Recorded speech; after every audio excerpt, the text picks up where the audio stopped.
നമസ്കാരം. Tarot spiritual ഹീലിംഗിലേക്ക് എല്ലാവർക്കും സ്വാഗതം. അപ്പോൾ നമ്മൾ ഇന്ന് നോക്കുന്നത് നിങ്ങളുടെ പേഴ്സന്റെ കറന്റ് എനർജി എന്താണെന്നുള്ളതാണ്. ഇതൊരു ജനറൽ റീഡിംഗ് ആണ്, ജനറൽസ് ആണ്. നിങ്ങൾ എപ്പോഴാണോ ഈ റീഡിംഗ് കാണുന്നത് അപ്പോൾ മുതലാണ് നിങ്ങൾക്ക് ഇത് വാലിഡ് ആയി തുടങ്ങുന്നത്. അതുപോലെ ഈ റീഡിംഗിൽ നിങ്ങൾക്ക് റെസനേറ്റ് ആവുന്ന കാര്യങ്ങൾ നിങ്ങൾ എടുക്കുക, അല്ലാത്ത കാര്യങ്ങൾ നിങ്ങൾ വിട്ടുകളയാം. അതുപോലെ ലവേഴ്സ് ആയിക്കോട്ടെ, എക്സ്ട്രാമാരിറ്റൽ അഫെയറുള്ള ആളുകളായിക്കോട്ടെ, എല്ലാവർക്കും ഈ റീഡിംഗ് എടുക്കാവുന്നതാണ്. അതുപോലെ പേഴ്സണൽ റീഡിംഗ് ആവശ്യമുണ്ടെങ്കിൽ മുകളിൽ കൊടുക്കുന്ന വാട്സ്ആപ്പ് നമ്പറിൽ നിങ്ങൾക്ക് കോൺടാക്ട് ചെയ്യാവുന്നതാണ് കേട്ടോ. അപ്പോൾ പോസിറ്റീവ് മൈൻഡ് സെറ്റോട് കൂടി ഇരുന്നിട്ട് റീഡിംഗ് കാണാം.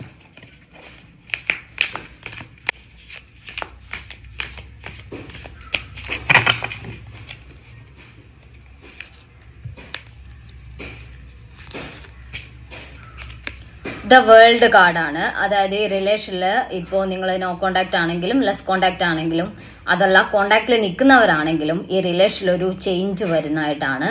ഒരു പുതിയ, അതായത് ഒരു ന്യൂ സ്റ്റാർട്ട് ഇവിടെ ഈ റിലേഷൻ ഉണ്ടാവും എന്ന് കാണിക്കുന്നുണ്ട്. ഇതുവരെ ഉണ്ടായിട്ടുള്ള ഇഷ്യൂസിൽ നിന്നൊക്കെ പുറത്ത് വരാൻ നിങ്ങൾക്ക് പറ്റുന്നതായിട്ടാണ് കാണുന്നത്. അതിന് യൂണിവേഴ്സിന്റെ ഒരു ബ്ലെസ്സിങ്സ് നിങ്ങൾക്ക് ഉണ്ട്. നിങ്ങളെ റിലേഷൻ ഒരു പോസിറ്റീവ് ആയിട്ടുള്ള രീതിയിലോട്ട് ചേഞ്ച് ആവുന്നു എന്നുള്ളതാണ് കാണിക്കുന്നത്.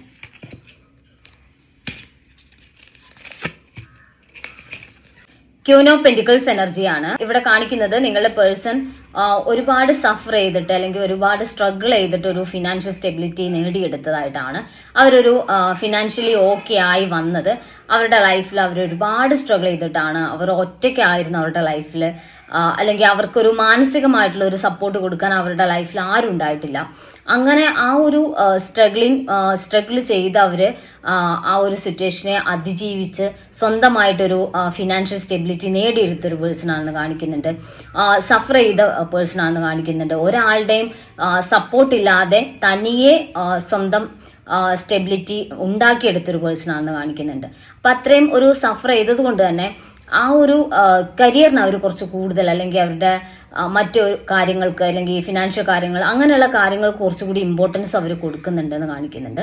അതുകൊണ്ടൊക്കെ ആയിരിക്കാം, അല്ലെങ്കിൽ അവർ ആ ഒരു സ്റ്റെബിലിറ്റി നഷ്ടപ്പെടരുത് എന്നുള്ളത് കൊണ്ട് ചിലപ്പോൾ അവിടെ കൂടുതൽ അവരെ ഇൻവോൾവ്ഡ് ആയി നിൽക്കുന്നുണ്ടായിരിക്കാം. അതുകൊണ്ടായിരിക്കാം ഇപ്പോൾ നിങ്ങളോട് ആ ഒരു പഴയ ഒരു ബോണ്ടിങ്, അല്ലെങ്കിൽ ചില സമയത്ത് അവർ നിങ്ങളിൽ നിന്ന് അകന്ന് നിൽക്കുന്നതൊക്കെ അതുകൊണ്ടായിരിക്കാം കേട്ടോ.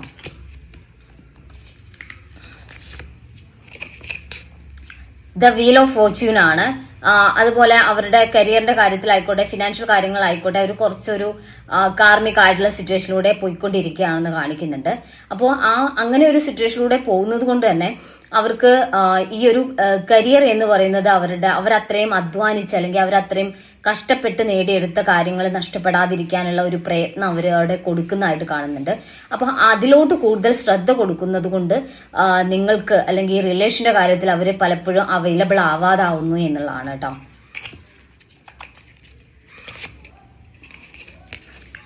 ഡെത്ത് ആൻഡ് റീബർത്ത് ആണ്. അതായത് ഈ ഒരു റിലേഷന്റെ കാര്യത്തിൽ ഒരു എൻഡിങ് പോലെ നിങ്ങൾക്ക് ഫീൽ ചെയ്തേക്കാം.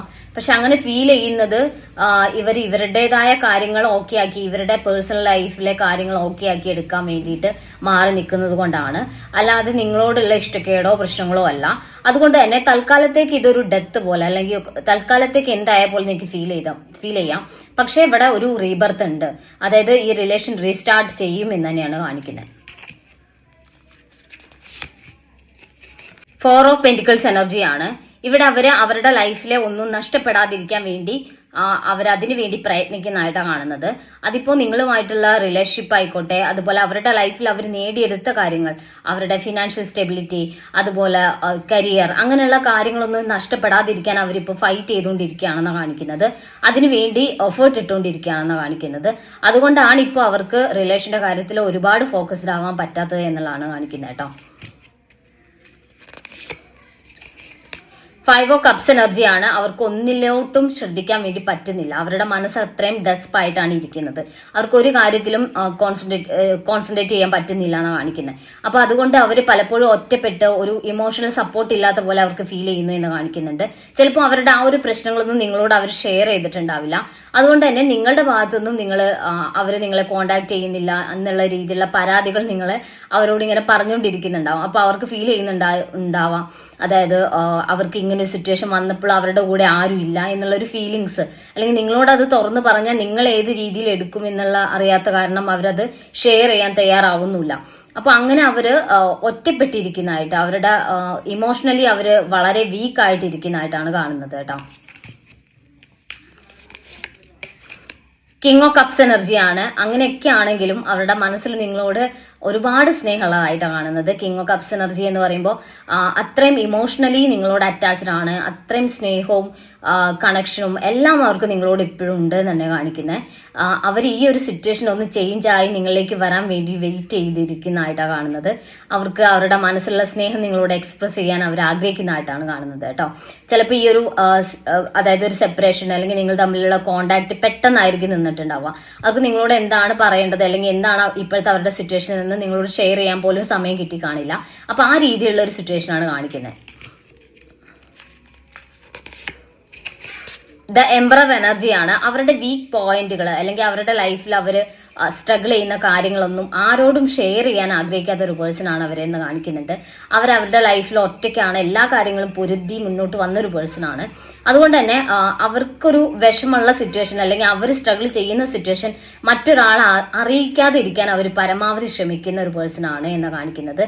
അവരുടെ ഇമോഷൻസ് അതിപ്പോ സ്ട്രഗിൾ ചെയ്യുന്ന കാര്യമായിക്കോട്ടെ, നിങ്ങളോടുള്ള സ്നേഹം ആയിക്കോട്ടെ, എന്ത് കാര്യമായാലും അത് ഒരുപാട് എക്സ്പ്രസ് ചെയ്ത് ഒരു വീക്കായി നിൽക്കാൻ, കാരണം അവരുടെ ലൈഫിൽ ഒരുപാട് ബുദ്ധിമുട്ടി അല്ലെങ്കിൽ മാനസികമായിട്ട് ഒരുപാട് സ്ട്രഗിൾ ചെയ്താ വന്നത്. അപ്പോൾ ആ ഒരു സമയത്ത് അവരുടെ വീക്ക് പോയിന്റുകൾ അവർ പരമാവധി ഹൈഡ് ചെയ്യാൻ ശ്രമിച്ചിട്ടുണ്ട്. കാരണം അവർ കരയുന്നതോ അല്ലെങ്കിൽ അവർ സങ്കടപ്പെടുന്നതോ കാണാൻ ഒരാളും ഇല്ലാതായതുകൊണ്ട് തന്നെ അത് പുറത്ത് കാണിക്കേണ്ട കാര്യമില്ല എന്നുള്ള രീതിയിൽ അങ്ങനെ ഒരു ട്രോമ അവരുടെ മനസ്സിൽ, ആ ഒരു ട്രോമ ഇപ്പോൾ അവരുടെ ലൈഫിൽ ഒരു നെഗറ്റീവായിട്ട് അല്ലെങ്കിൽ അവരുടെ ഇമോഷൻസ് എക്സ്പ്രസ് ചെയ്യാൻ പാടില്ല അല്ലെങ്കിൽ അത് ഹൈഡ് ചെയ്ത് വെക്കണം എന്നുള്ളൊരു ചിന്താഗതിയിലോട്ട് കൊണ്ടുവന്നു എന്ന് കാണിക്കുന്നത്. അതുകൊണ്ടാണ് അവരുടെ ഇപ്പോഴത്തെ സിറ്റുവേഷൻ നിങ്ങളോട് ഷെയർ ചെയ്യാത്തതും അവർ ആ ഒരു പ്രശ്നത്തിന്റെ പുറകെ പോയതും പ്രശ്നത്തിന്റെ പുറകെ പോയ കാര്യം നിങ്ങളെ അറിയിക്കാത്തതും ഒക്കെ അതുകൊണ്ടാണ് കേട്ടോ. അപ്പോൾ നമുക്ക് കുറച്ച് മെസ്സേജ് കാർഡ് നോക്കാം.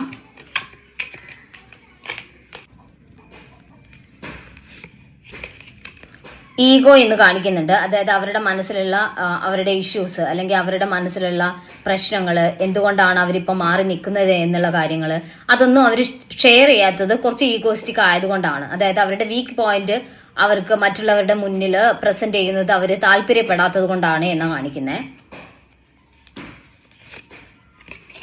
റെസിപ്രോസിറ്റി എന്ന് കാണിക്കുന്നുണ്ട്. അതായത് ഒരു equal give and take relation വേണം എന്നുള്ള ഒരു ചിന്ത നിങ്ങളുടെ പേഴ്സൺ ഉണ്ട് എന്ന് കാണിക്കുന്നുണ്ട്. അവർ ഈ റിലേഷനോട് തിരിച്ചു വരുന്ന സമയത്ത് ആ ഒരു ഈക്വൽ ഗിവ് ആൻഡ് ടേക്ക് അവരുടെ ഭാഗത്ത് നിന്ന് ഉണ്ടാവും എന്നുള്ള രീതിയിലാണ് കാണിക്കുന്നത് കേട്ടോ.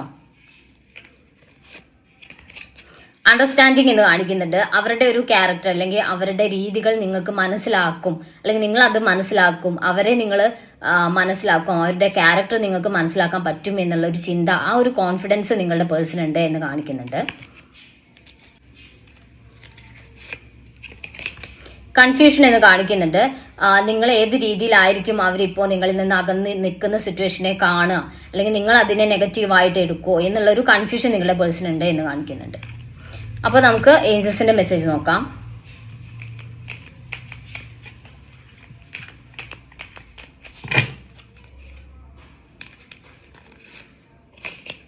കോംപ്രമൈസ് എന്ന് കാണിക്കുന്നുണ്ട്. നിങ്ങൾ കോംപ്രമൈസ് ചെയ്യാൻ തയ്യാറാവുക, അവരുടെ സിറ്റുവേഷനും അവരിപ്പോൾ കടന്നു പോകുന്ന കാര്യങ്ങളും നിങ്ങൾ മനസ്സിലാക്കുക എന്നുള്ളതാണ് കാണിക്കുന്നത്.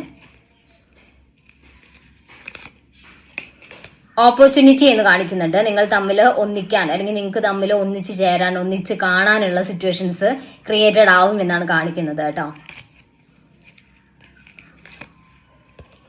ദർ ഈസ് സംതിങ് ബെറ്റർ എന്ന് കാണിക്കുന്നുണ്ട്. ഇപ്പോഴത്തെ ഈ ഒരു സിറ്റുവേഷനേക്കാൾ ബെറ്റർ ആയിട്ടുള്ള ഒരു സിറ്റുവേഷൻ നിങ്ങളുടെ ലൈഫിൽ ഉണ്ടാവും. ബെറ്റർ ആയിട്ടുള്ള ഒരു റിലേഷന്റെ കാര്യത്തിൽ ഒരു ബെറ്റർ ആയിട്ടുള്ള എക്സ്പീരിയൻസ്, ബെറ്റർ ആയിട്ടുള്ള മൊമെന്റ്സ് എല്ലാം നിങ്ങളുടെ ലൈഫിലോട്ട് വരും എന്നാണ് കാണിക്കുന്നത്.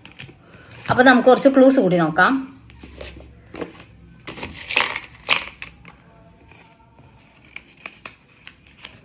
സെപ്റ്റംബർ 1988, 1992, മകം, മകീര്യം,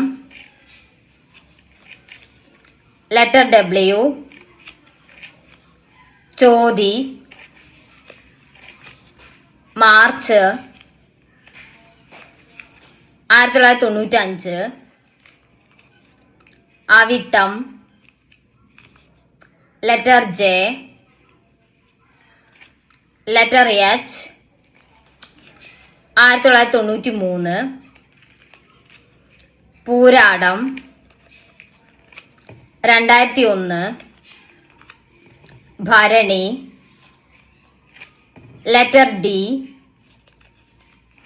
1999, ഒക്ടോബർ. അപ്പോൾ നിങ്ങൾക്ക് ഈ റീഡിങ് ഇഷ്ടമായെന്ന് വിചാരിക്കുന്നു. Thank you.